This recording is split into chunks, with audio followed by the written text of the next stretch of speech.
கர்த்தாவே இந்த வேலையிலும் நீ பாதப்படியில் எங்களை தாழ்த்தி வெறுமையாக்க ஆண்டவரை நீ பேசும் அப்பா. நாங்கள் கேட்கிறோம் உடைய வார்த்தை கொடுக்க எங்களுக்கு கொடுத்த பெரிய கிருபைக்காக நன்றி செலுத்துறேன் அப்பா. வேதத்தை மறைபொருள் எங்களை வெளிப்படுத்தும் பரிசுத்தாவினுடைய ஆளுகைகளை போடுகிறோம். நீ பேசும் நாங்கள் கேட்கிறோம். இயேசுவின் நாமத்தினால ஜெபிக்கிறோம் நல்ல பிதாவே, ஆமென்.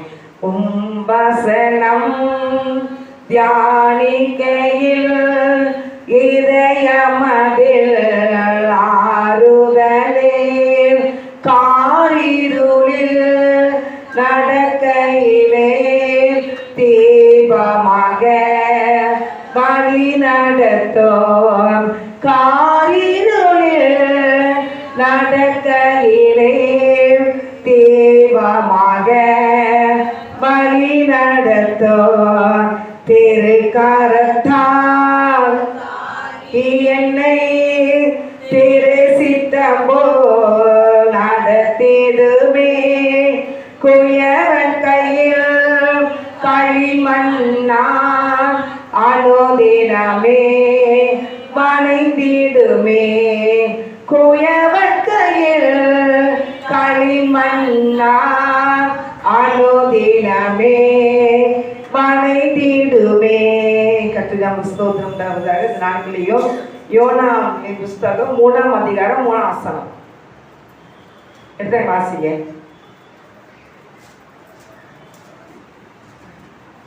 யோனா 3ஆம் அதிகாரம் 3ஆம் வசனம். 1074 பக்கம்.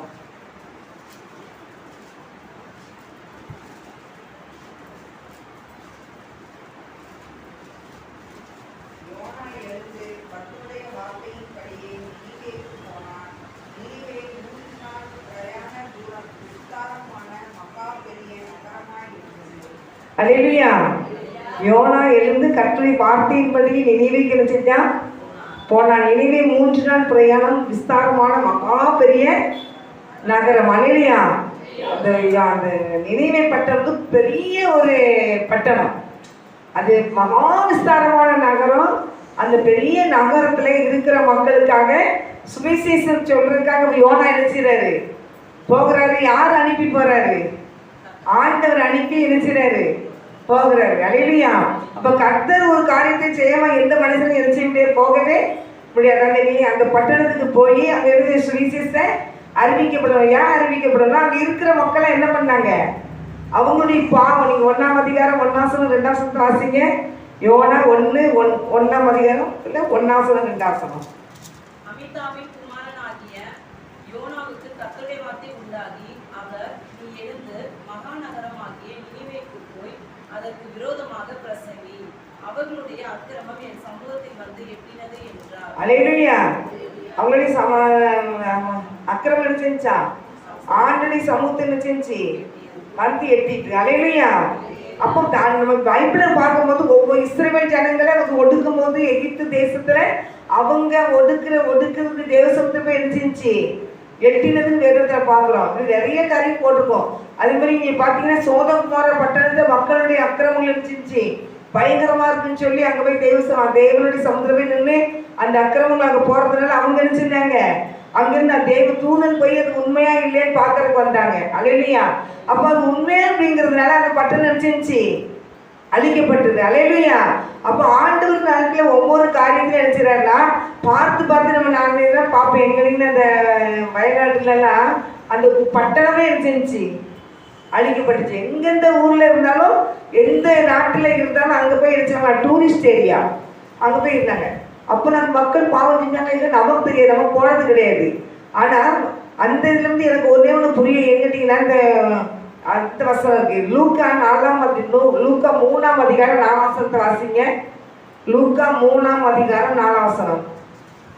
பள்ளங்கள் எல்லாம் நிரப்பப்படும், சகல மலைகளும் குன்றுகளும் தாழ்த்தப்படும், கோணலானவைகள் செவ்வையாகும், கரடானவைகள் சமமாகும் என்று.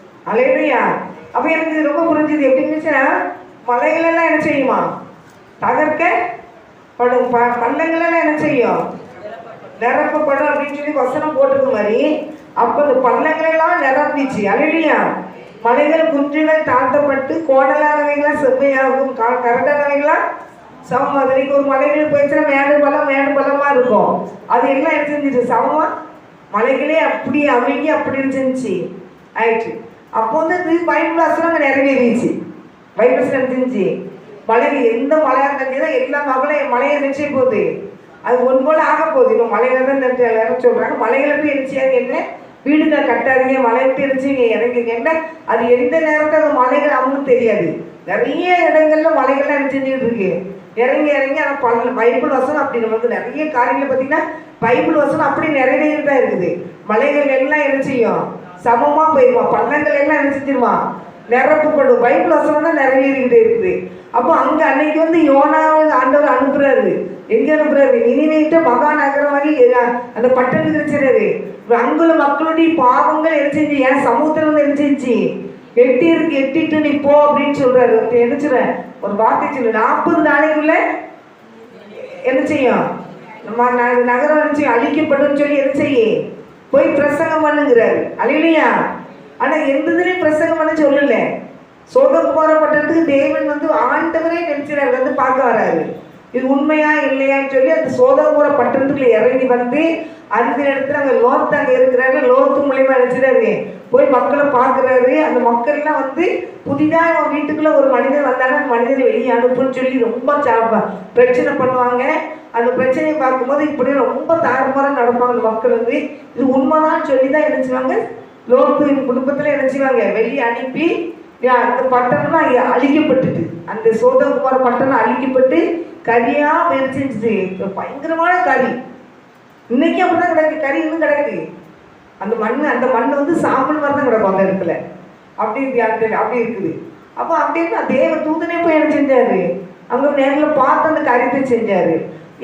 எகிப்து தேசத்துல இருந்து இஸ்ரவேல் ஜனங்களை ஒடுக்குறது தேவ சமுத்திரத்தை எட்டுனதுனால அந்த மக்களை அங்க வெளியே கொண்டு வந்தார். இந்த எகிப்து தேசத்துக்கு வெளியே போங்கன்னு சொல்லி மோசம் மூலயமா அந்த வெளியே கொண்டு வந்து அந்த மக்களை விடுதலை பண்றாரு. ஆண்டவர் வழி நடத்துறது பார்க்கிறோம். நிறைய அதிகாரிகளுக்கு வழி நடத்துறாரு. இஸ்ரவேல் ஜனங்களை வழி நடத்தி அதான் செங்கடலுக்குலாம் வந்து அந்த செங்கடல் பாதையில கூட பகலிலே எழுச்சிறாரு வேக ஸ்தம்பத்தை, இரவுல அக்னி ஸ்தம்பத்தை அனுப்பி இஸ்ரவேல் ஜனங்களை வழி நடத்துறாரு. தண்ணி இல்லைன்னா தண்ணிக்கு எழுச்சிறாங்க. அப்புறம் அந்த கசப்பான தண்ணீரை மாற்றி ஆண்டவர் கொடுக்குறாரு. ஆகாரத்துக்கு தானத்தின் அப்பத்தை ஆண்டவர் கொடுக்காரு. தெய்வத்தை குறிச்சு அப்புறம் அப்பத்தை கொடுத்து அப்படி வழி நடத்தி வர்றாரு. ஆனால் சோதோம் இந்த நினைவை பட்டணத்தை வந்து எடுத்துறாருன்னா அங்க பிரசங்கம் பண்ண சொல்றாரு. அங்க எப்படி பார்க்குறேன்னா ஒரு மனிதனை வந்து ஒவ்வொருத்தரையும் முகத்தை நான் பார்த்துடலாம், ஆனா உங்களுடைய இருதயத்துல என்ன இருக்குன்னு எனக்கு தெரியாது. அதே மாதிரி ஆண்டவருக்கு வந்து எல்லாருடைய இருதயம் என்னன்னு தெரியும்.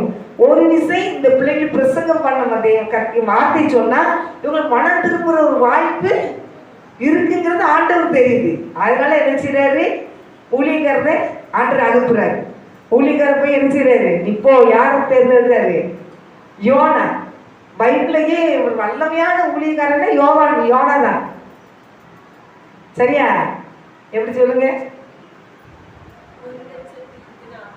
ஒரே பிரசங்கத்தில் பேதர் பிரசங்கம் பண்ணாரு. 3000 மக்கள் 5000 மக்கள் ரட்சிக்கப்பட்டாங்க. எல்லாருக்கும் ரட்சிக்கப்பட்டாங்க. இவர் தானியில் பார்த்தீங்கன்னா அவங்க அந்த இடத்துல வந்து மக்கள்லாம் ரட்சிக்கப்பட வச்சார் ஆண்டவர்.